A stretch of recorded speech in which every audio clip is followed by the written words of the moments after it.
بسم اللہ الرحمن الرحیم۔ اب تک ہم نے سورۃ المؤمن کی ابتدا سے آیت نمبر 37 تک دیکھا ہے۔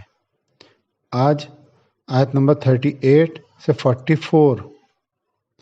سورۃ المؤمن قرآن میں 40 نمبر کی سورہ ہے، 24ویں پارے میں۔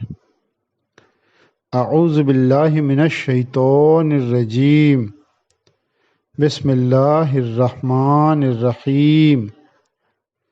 وقال الذی آمن یا قوم اتبعون اہدکم سبیل الرشاد یا قوم انما هذه الحیاۃ الدنیا متاع وإن الآخرة هي دار القرار۔ من عمل سیئۃ فلا یجزی الا مثلها ومن عمل صالحا من ذکر او انثی وهو مؤمن فأولئک يدخلون الجنة يرزقون فيها بغیر حساب۔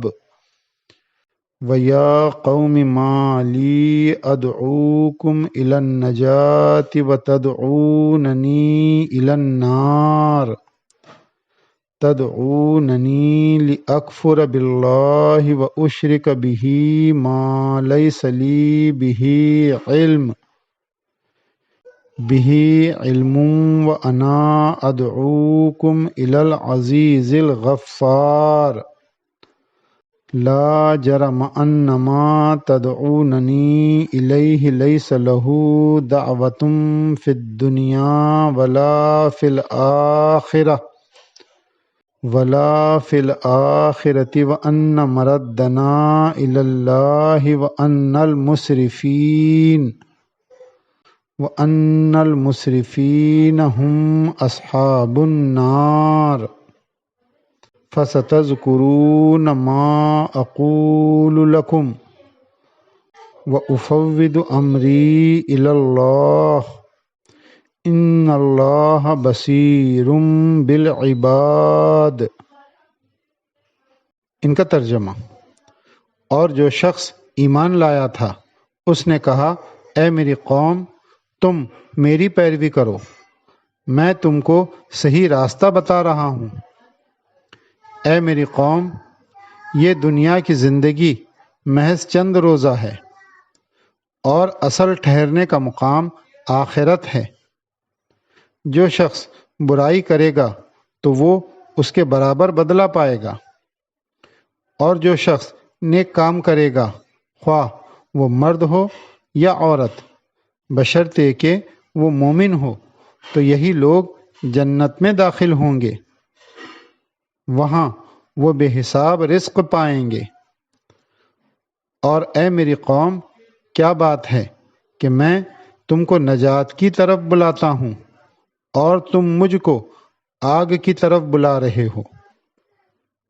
تم مجھ کو بلا رہے ہو کہ میں خدا کے ساتھ کفر کروں اور ایسی چیز کو اس کا شریک بناؤں جس کا مجھے کوئی علم نہیں، اور میں تم کو زبردست مغفرت کرنے والے خدا کی طرف بلا رہا ہوں۔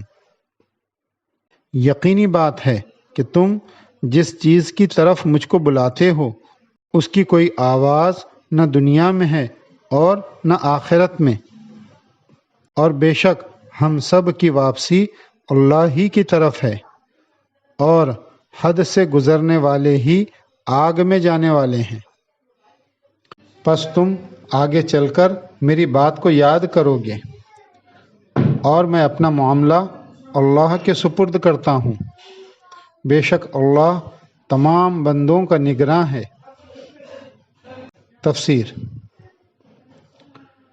دربار فرعون کے مومن شخص کی یہ تقریر نہایت واضح ہے، نیز وہ ایک نمونے کی تقریر ہے، یعنی ایک مثالی آئیڈیل تقریر ہے جو یہ بتاتی ہے کہ حق کے داعی کا انداز خطاب کیا ہونا چاہیے، اور یہ کہ دعوت حق کا اصل نقطہ کیا ہے۔